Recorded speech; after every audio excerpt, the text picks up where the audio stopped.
in a million. One in a million. One in a million. One in a million. One in a million. One in a million. One in a million. One in a million. One in a million. One in a million. One in a million. One in a million. One in a million. You know they're coming up to me, 'cause I'm just the kind of girl with this thing you cannot beat, but the rhythm's getting higher. Go, go, go, go, go, go, go, go, go, go, go, go. One in a million. One in a million. One in a million. One in a million.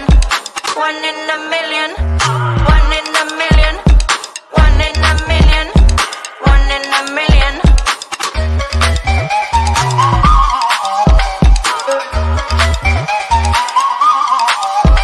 I know it's me you see for the shadow, my reflection. The meaning of your being is you can't resist my nectar.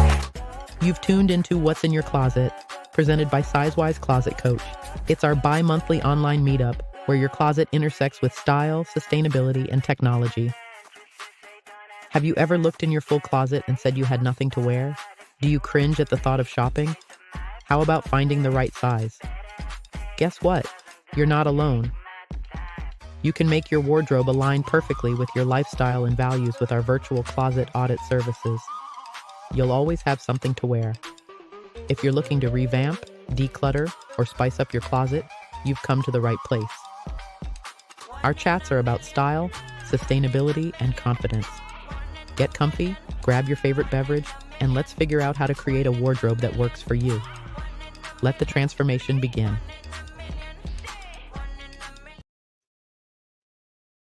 Hey there, welcome everyone. Thank you for joining us on another episode of What's in Your Closet, where we explore the topics that intersect fashion, technology, and sustainability to help you discover your personal brand with style and confidence. Today we have a special guest, Laura Tappan. She's the owner of Chic, Fab, and Authentically You, an image consultant business. She guides men and women to find their authentic style through color analysis, body type, and style personality assessments. Also some closet auditing. Welcome, Laura, to the show. How are you today? Laura, I think you're on mute. Yes, Let's I try apologize. unmuting. How's Oh, that? no worries. Loud and clear. How are you doing today? Great. Thank you, Damien, for having me on. This is fabulous. So we met on, I think, Facebook, did we? Yes. Yeah, we were in a group together and I reached out to you. I was looking for stylists and someone to participate in collaboration, and you were one of the first people to raise your hands. Thank you for that. Of course. Thank you. So before we get started, I mean, we've already started. Can you share with our audience today a little bit about your background and how you came to be here today? Sure. So I'm coming live to you from Wyckoff, New Jersey, and I started my business in February of 2022. So I'm still fairly fresh in the image consulting business, but I had taken many classes at Fashion Institute of Technology, learning about what an image consultant actually is. I had never even heard of one. I had heard of personal stylists, but not image consultants. And it just really spoke to me because I really love just helping people. I used to be in the health and fitness industry, so I help people just regain their health and their wellness and confidence. And then I went into the pastry and baking business. I had always had a passion for baking, so I love bringing people sweet treats. So now I just help people look their best and feel their best. Thank you for sharing that. And you do have an interesting background. Can you share your journey in being a triathlete, a pastry chef, and now image consultant? Yes. So I have always loved, my mother was my fashion icon, if you will. So it was back in the day when your handbag matched your belt, which matched your shoes, which matched whatever shirt you were wearing underneath your suit. So when I first started interviewing for jobs, my mom always made sure I was looking tip top. We didn't have a lot of money, but just making sure I look good. And so that just brought everything to fruition as far as just helping people, guiding people. So funny, I had many personal training clients, and I would bake for them. And one day one of them said to me, "You should really go into business." And I had an aha moment. And that's how you got started. So talk a little bit about being a triathlete, because I want to dig in a little bit into your history and how those decisions influenced you today. Okay, so I had always been a runner, and in 1989, I heard about what a triathlon was. So I trained the way I only knew how, is to start swimming and biking. And so I did my first triathlon in 1989, and met a bunch of great people, trained with them. And I've been a triathlete for quite a few decades. And it's just something that I love, the discipline of the sport. I love the camaraderie, and just looking forward, actually, to, oh, what am I going to do today? It's not just one thing. It's, oh, today I have to do a swim, or tomorrow I have to bike. And so now I'm off season. So I'll do some hot yoga, or I'll take a spin class or a weight training class or something. So in 1994, I was actually on the World Duathlon team in Tasmania, Australia. And that was a fabulous experience. I know that was a very long time ago, but it still just sticks with me. And I still have friends from that time. Awesome. And speak a little bit now about being a pastry chef and the connection that drew you from triathlete to pastry chef to now image consultant. And then we'll start talking about your closet. Well, so dessert is a thing for me. And what better way to eat dessert than to create them yourself? So from just baking and pastry is a discipline. So everything has to be very exact, measured. And I guess if you haven't guessed by now, I've typical workouts to do for triathlon, and making sure you get the right mileage in. So with pastry and baking, it's the same thing. It's making sure you have the right ingredients and the right measurement. Yeah, I'm revealing way too much about my type A personality, but that's okay. We all have our little quirks and our stories. Don't we? So I used to have Pop-Tarts with me on my long rides. And one day I was like, I could make these.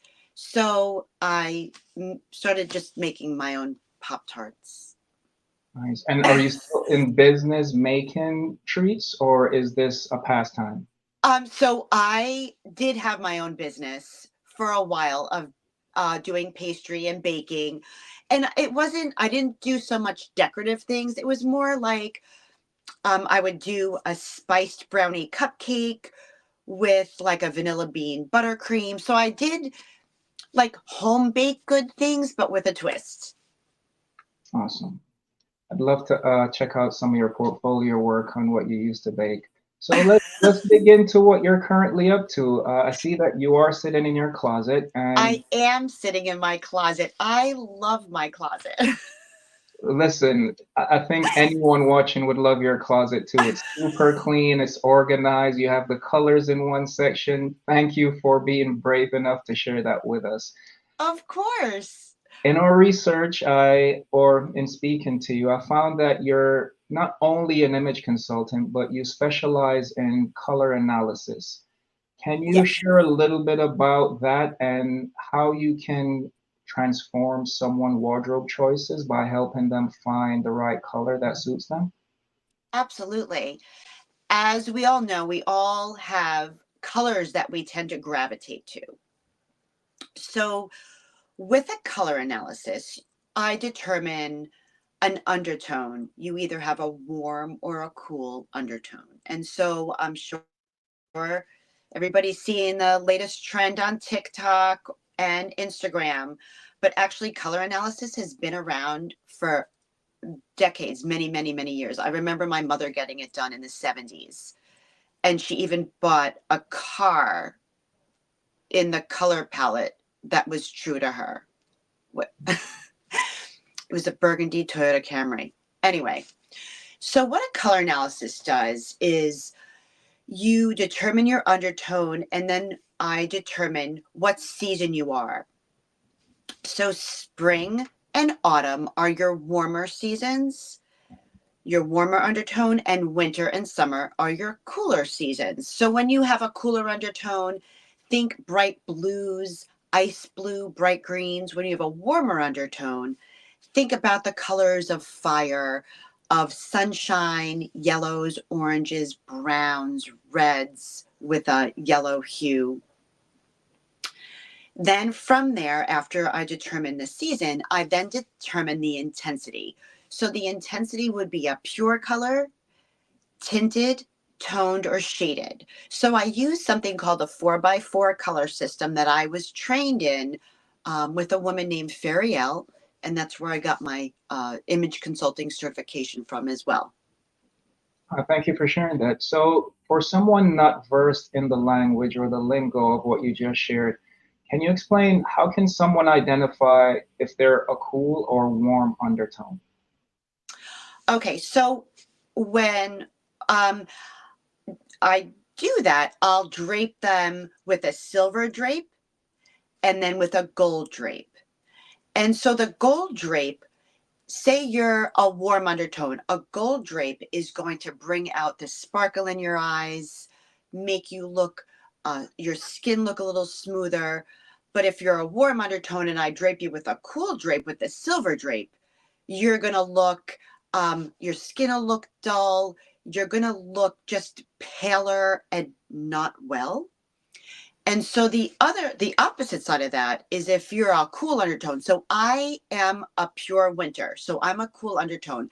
So I gravitate toward brighter colors, bright pinks, royal blues.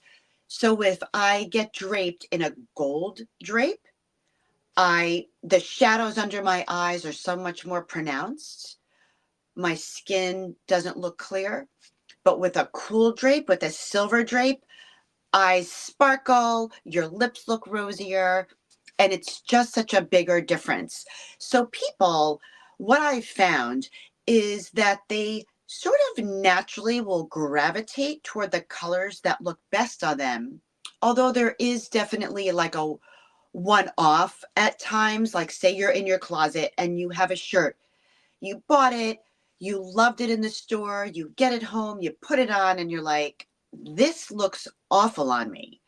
Now, there could be multiple reasons. Is it the shape of the shirt? Is it the color that you're just not sure if it looks good on you or not? 9 times out of 10, it's probably not in your color palette. Thank you for sharing that. It reminds me a little bit about, so I did photography in college, and there's a process called white balance. And it sounds like the way you approach that is a little bit the same, right? Where you create this neutral space. So you mentioned the white and the gold as a palette, so you can actually find that texture. Would you say it's similar if you're familiar with that process in photography?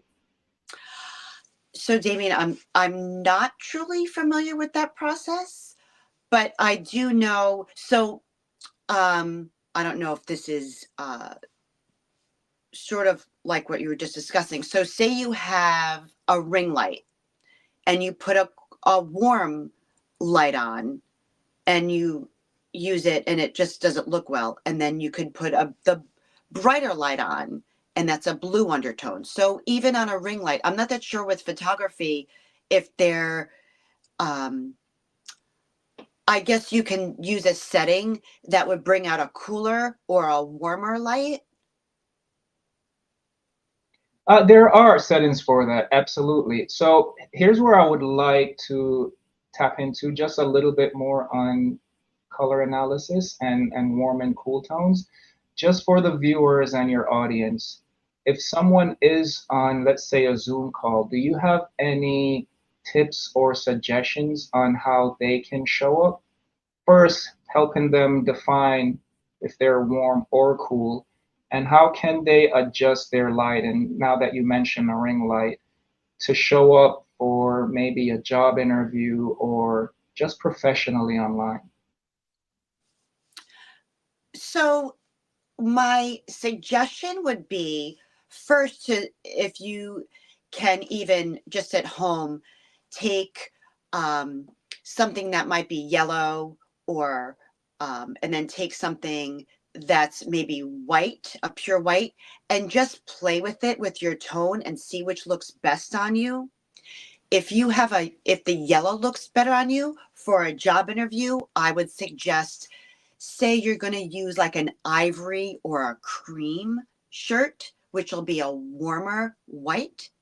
Button down is always a fabulous choice, conservative, and it crosses all style personalities.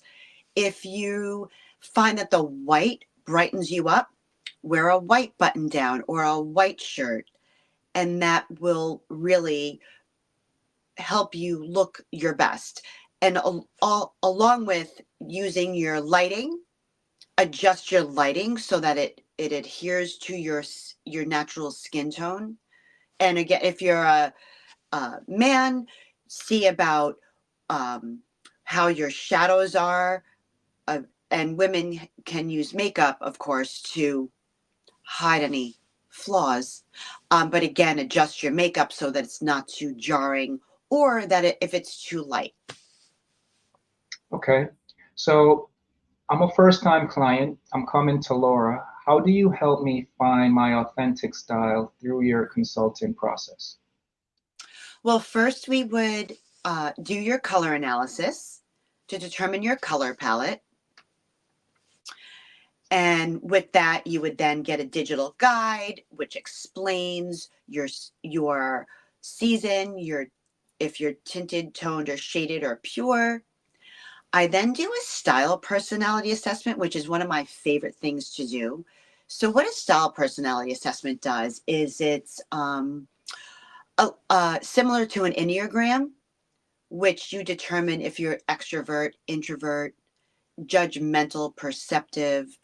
And these types of part of your personality also adhere to a style personality, such as romantic feminine, classical traditional. And through that, I then do some research and we chat about what your true authentic self is. If you tend to wear more ruffly or floral clothing for a woman, or for a gentleman, you would wear more printed, loose fitting clothing. If you're a romantic style personality, more traditional for a man, you would be wearing polo shirts, collared shirts, button down, fitted trousers, neat shoes, not a sneaker, but probably more of a loafer.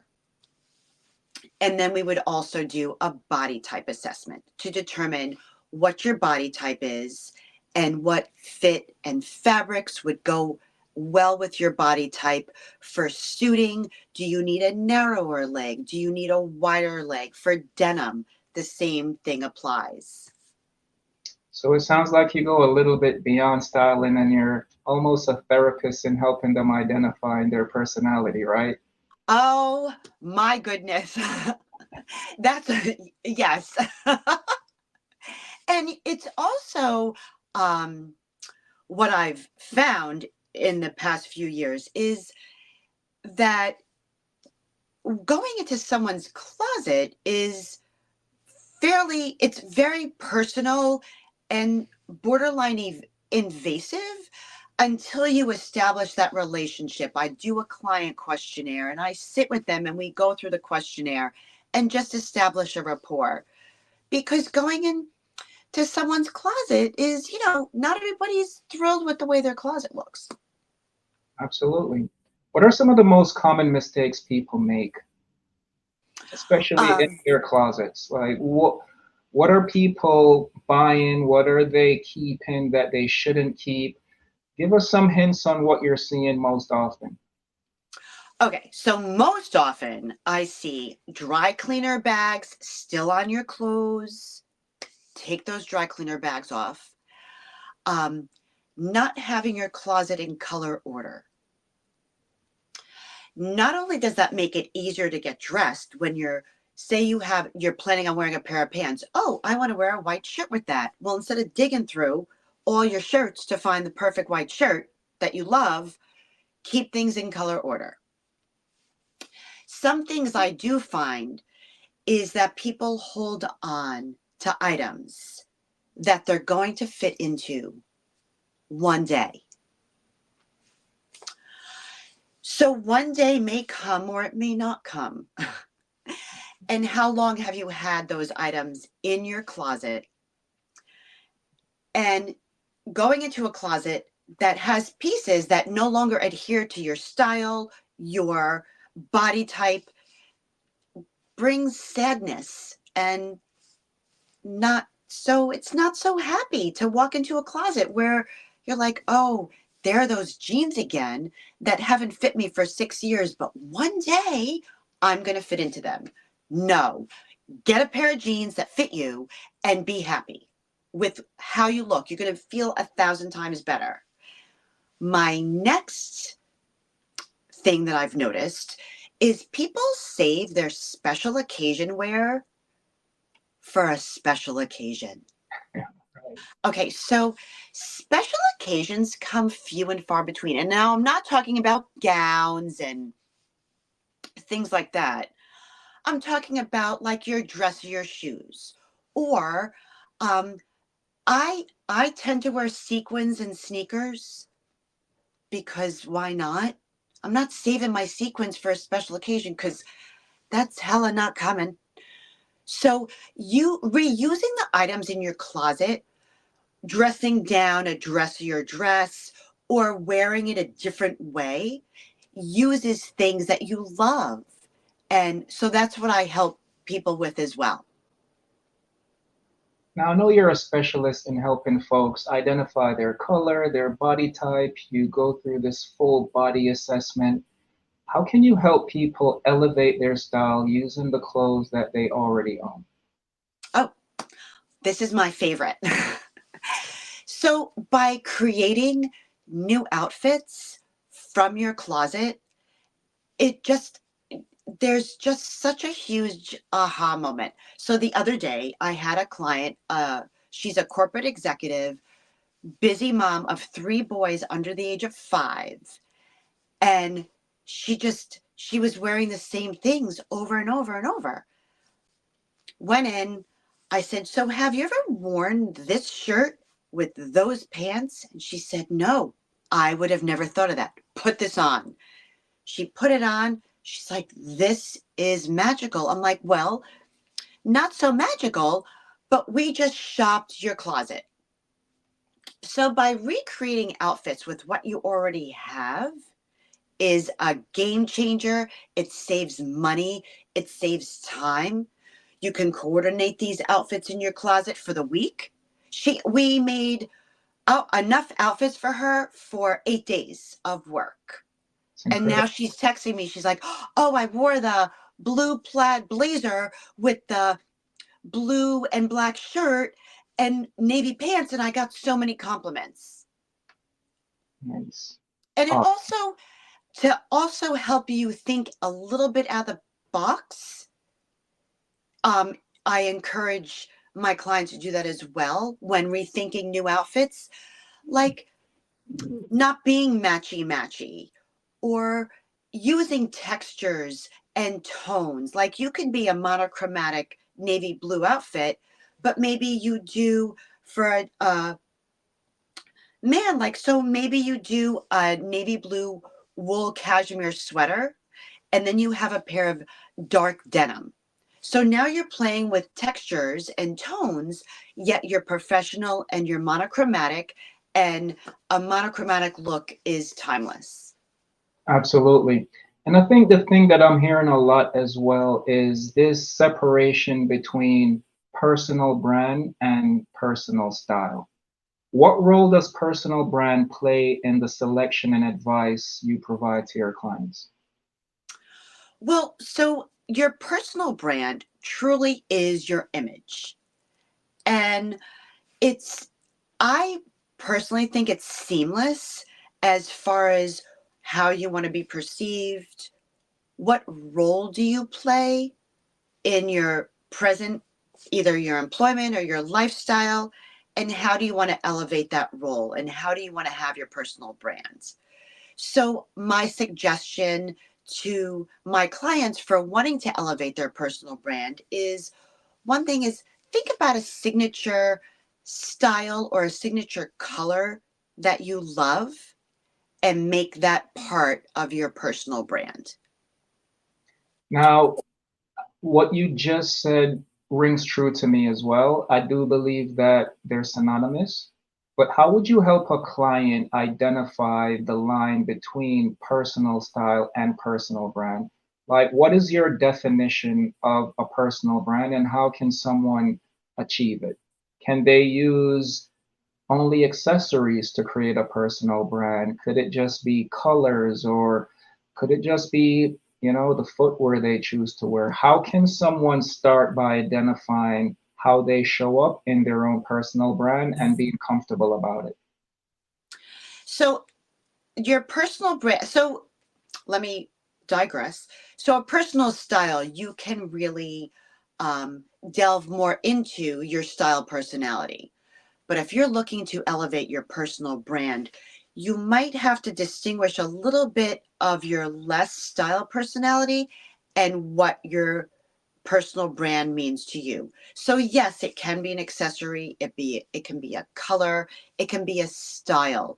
So say you, for example, you choose for your personal brand a classic look. And that could be either miles away from your style personality, or it could be close adherence to your style personality. But if your personal brand, you want to be perceived as chic, put together, confidence, then dressing that way, as far as shopping your closet, perhaps engaging in more suit style or traditional and classic silhouettes, is something that would adhere to your personal brand. If your style personality is that one of a creative, more dramatic, you might want to not bring that into your personal brand if indeed you need to be perceived and you want to be perceived as professional, on point, and just put together. I agree with that. It's close to some of the advice I usually share, where I encourage clients to find their adjective, right? Are you a creative? Are you eccentric? Find those words that describe you well and use that to direct you in the color palette that you'd like or the style that resonates best with that. With that said, how would you give advice on creating a versatile closet that's both stylish and sustainable? Well, for as far as sustainability, uh, being able to engage in pieces that are timeless and not trend setting is definitely more sustainable than having, all these on trend pieces, the latest color, the latest style, and first of all, not sure how to wear them, not sure if they go with your body type or your style personality, is definitely one way to set up your closet. Finding clothes that fit correctly, having a tailor tailoring your clothes is so super key, because then it looks like it's made for you, and then you'll feel more comfortable in those clothes. As far as a color palette goes, colors that really speak to you, that make you feel good, engage those in your closet, as opposed to the more on-trend colors. Like, I know burgundy right now is huge. Well, yes, if you happen to have some pieces of burgundy, or you want to add one or two into your wardrobe to be a little bit more on trend and to level up a little bit for the season, fabulous. But just make sure that those pieces are adhering to your color palette, along with, are they pieces that you're going to be able to wear in 2 or 3 years? Is it a button down, or is it some sort of funky looking shirt? Laura, it was a pleasure having you today. Is there anything else that you would like to share with our clients or audience? Where can they reach you? Let us know. Oh, feel free to reach out to me on Instagram, Chic, Fab, and Authentically You, and also on my website, which you will be able to find on my Instagram page. Oh, there it is, chicfabandauthentic.com. Thank you, And Laura, for go ahead. thank you. It was a pleasure, and we'll definitely connect. I think there's opportunity for us to collaborate, and I'm looking forward to it. Enjoy I the rest am of your too. day. Thank Thank you, you. Damien. Bye. Thanks for being a part of our community. We hope you're leaving with inspiration, actionable tips, and a renewed sense of purpose.